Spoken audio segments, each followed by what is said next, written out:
How's it going, guys? David Hedge here, and I have an unboxing for you. Now picture it. You and your friends have a D&D campaign that you've been trying to run for a long time, but due to a certain virus that basically halted the world for a while, it got thrown off kilter, and you might have lost your notes for that campaign and you're having to restart a new one. But you're eager to get back into the realm of Dungeons and Dragons, even though you don't have enough time to write that campaign or write that one shot that, well, would be an awesome adventure to go on, but unfortunately you just don't have the time. So, I came across a game that I'm unboxing today that came out in 2020, and it's an adventure in a box. Everything is ready to go for you. You have different areas throughout the D&D lands that you'll get to explore and face off against 4 iconic bosses in the game. So let's take a look at Dungeons & Dragons Adventures Begins and see what's inside this cooperative game. Alright, so here we have D&D, Dungeons & Dragons Adventure Begins, a cooperative board game. This was released a couple years ago, and I just picked it up. And my wife and some friends of mine, we've been doing a D&D campaign, but unfortunately, with our schedules, we're not able to play as much through a campaign setting, or even a one-shot for that matter. But this gives you the feel of a one-shot that's ready to go in a box. So let's open it up and find out what's inside. Alright, so far, wrapping 1, David 0, but it's okay. Alright, so let's open this up here. Try not to cause any massive shaking on the table. There we go. Alright. As for 10 plus 2 to 4 players, so if you have a young adventurer in your family, this might be a pretty good game to check out. So, alright, so we have the board areas here that make up the complete play space. So we have Neverwinter, we have Gauntlegrim, and if I butcher some of these names, I do apologize.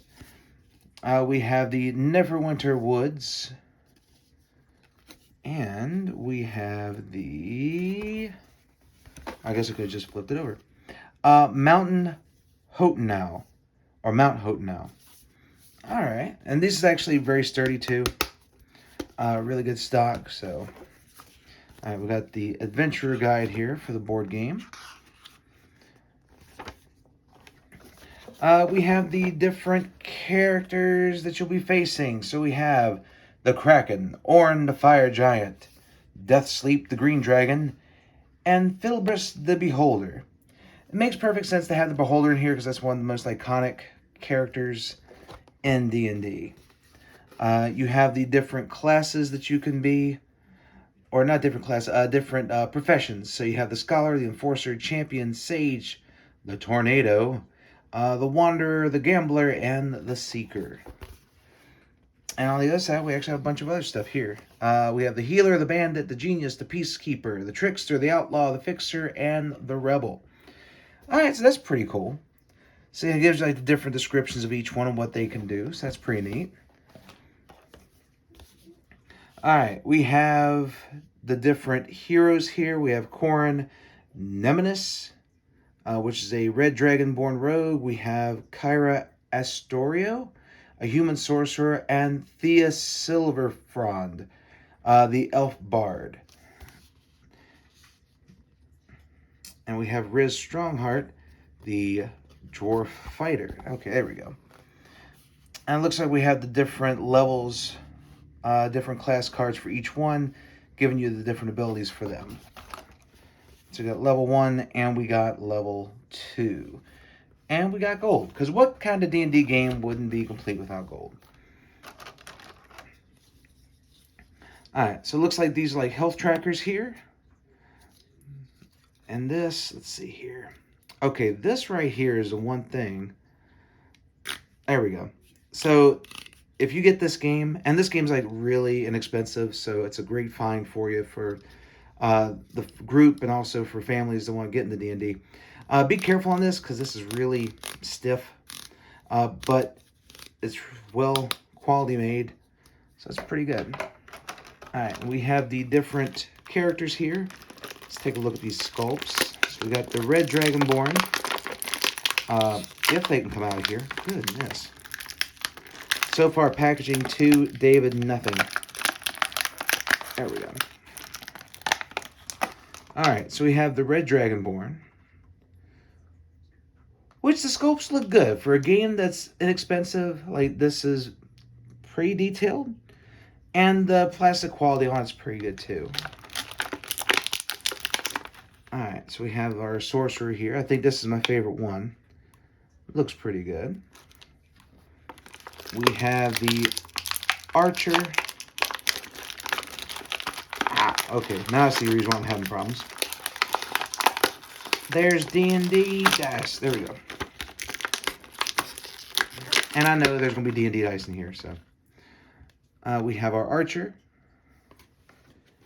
And we have our little dwarf here. All 4 of the sculpts look really good. And then you, of course, have your D&D dice. You got 4 D20s and a D10 in here. And let's take a look, see what else we got. Looks like we got a bunch of our different cards, like monsters we'll face and all. So let's bust this open and see what we got. And there we go. Alright. So, oh, that's pretty cool. Alright, so that's just a blank card.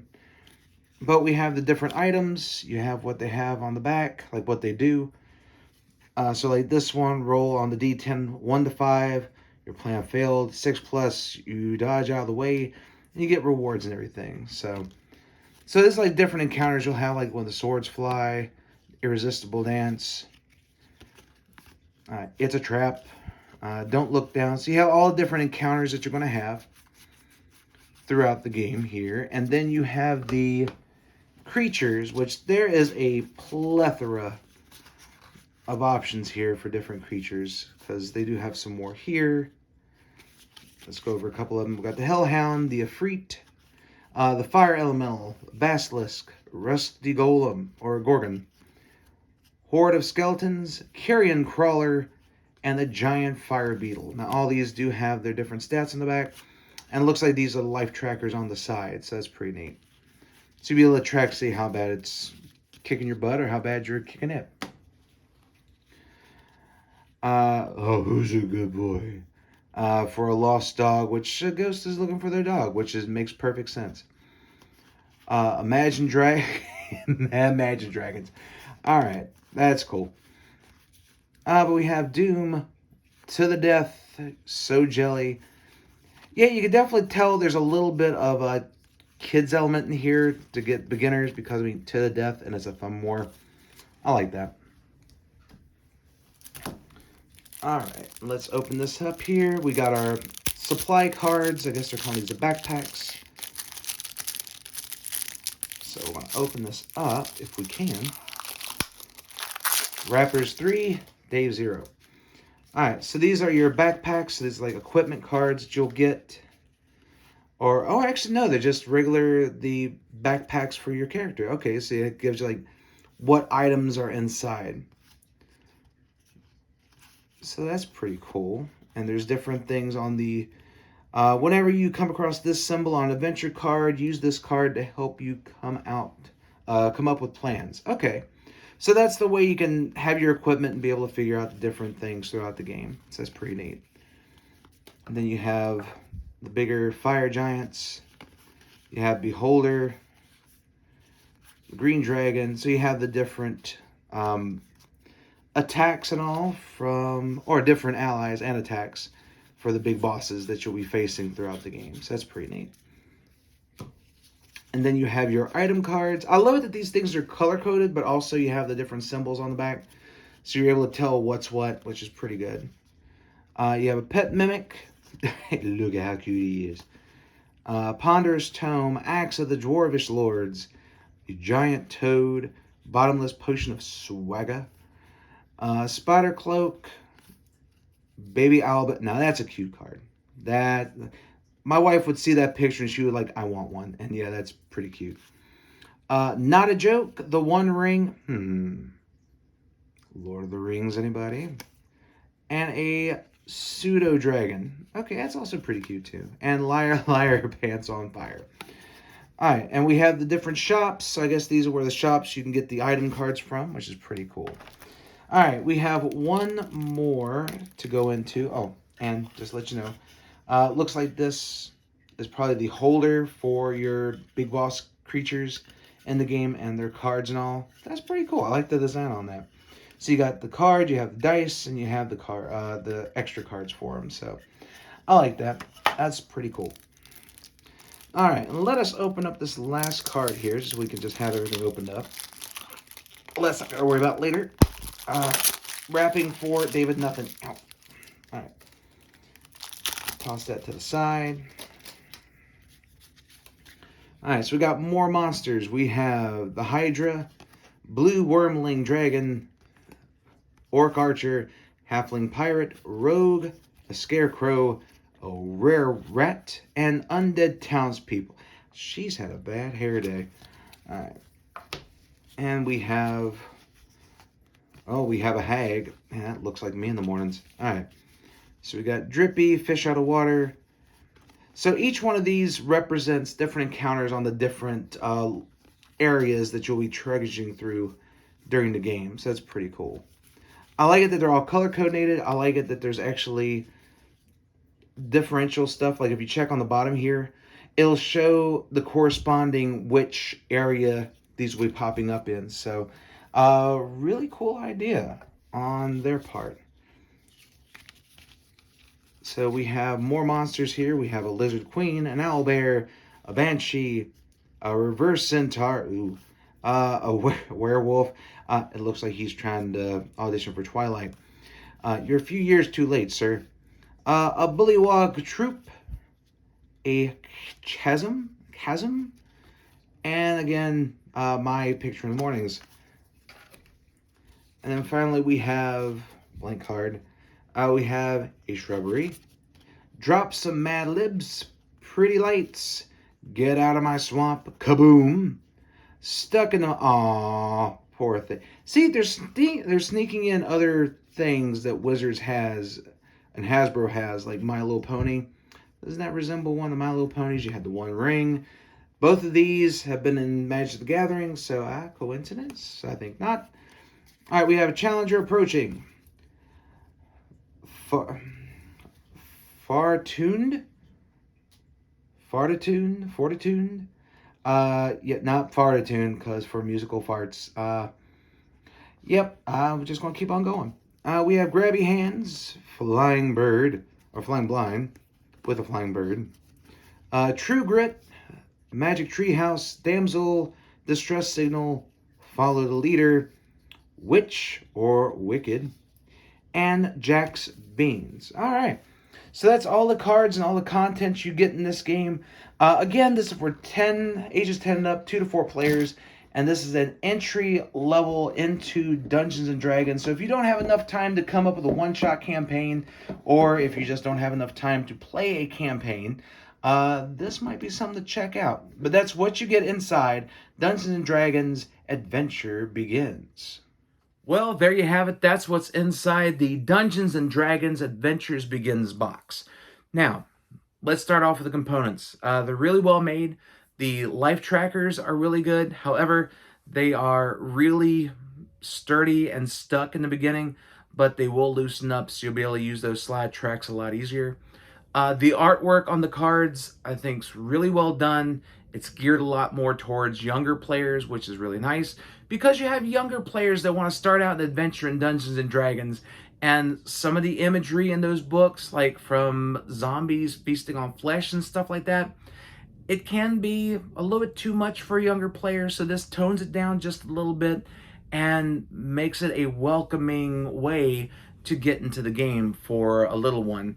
And like I said, the game is for ages 10 and up, and it definitely looks like it'll be an easy pickup for younger players. The 4 characters that they offer is really cool. I love the miniatures. Plus, you get the D20s and everything. It's literally an adventure in a box. You have the landscape that you'll be traversing throughout your adventure. You have the encounters laid out. Each encounter deck is marked with a different land symbol, so it's easy to separate the deck, separate the items and all that and the encounters that you will have in each one of those lands. So you'll be able to do that. You have your 4 big bosses, including a beholder and a dragon, so you get that epic feel right off the bat when you get ready to face those big bads at the end of your quest. It's a 2 to 4 player game, and like I said before, if you are a new player to D&D, or if you know players who want to dip their toes into the D&D realm, or if you have a play group and you want to get together, play D&D, but you don't have enough time to do a one-shot or write out that campaign that's been stuck in your mind for a few months, this is a great way to get D&D on the table without having to worry about a lot of the prep time that would be involved with getting a campaign set up. So you play this game, and then they'll give you more time. They'll whet their appetite and get their minds going for D&D, so where when you get ready to write out that campaign or that one shot, you'll be ready. But I'll be learning the rules of this version of the game. Let you know if there's any differentials between them. Differentials is not a word, but you know what? I'm keeping this little cut in there because that's actually pretty funny. But I'll be learning the rules of the game, and I will do a playthrough running 2 characters. So far, my playthroughs, I'm 2-0. By the time I get this one on the board, hopefully I'll still be in an undefeated record. But you know what? With my luck, it's got to end at some point. It'll be the 3rd playthrough, and I'll just get destroyed. I know that's what's going to happen right now. So, but hopefully you guys will enjoy that, and hopefully you guys enjoyed this video. So thank you guys so much for checking it out. If you like it, please like, share, comment, and subscribe to let everybody know that House Hedge Gaming is here for all of your gaming needs. So until next time, guys, stay safe. Take care.